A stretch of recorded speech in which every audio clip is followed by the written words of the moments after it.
In this tutorial, I will demonstrate the functioning of Quick Beam tool. Adding beams with X and Y symmetry. Let us study the drawing. We have 36 foundations and 34 columns. We do not see columns on A5 and F4 grid points. Other columns are placed on consecutive grid points and they are in a straight line. Now open the Quick Beam tool from Beam menu.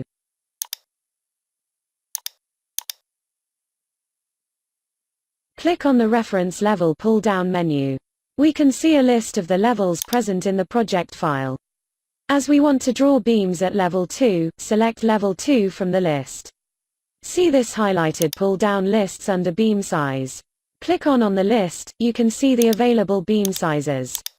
Click the list on A4, A5. This pull-down list is not available as we do not have a column on A5 grid point. In the same manner, we can't use the pull-down list on grid points A5, B5 and A5, A6. This means to construct a quick beam we need columns at 2 consecutive grid points. Now, select X symmetry, select beam sizes for A1, A2, A2, A3 and A3, A4. Hit the OK button. See the alert message, can't create the beam at the location F3, F4, close the message. As we do not have a column at F4, InstaCrete will not construct the beam at that position. Open the dialog box again.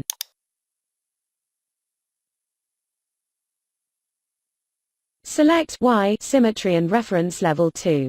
Select A1, B1 and B1, C1. Hit the OK button. Observe the drawing. InstaCrete is for RCC designers as well as for construction companies.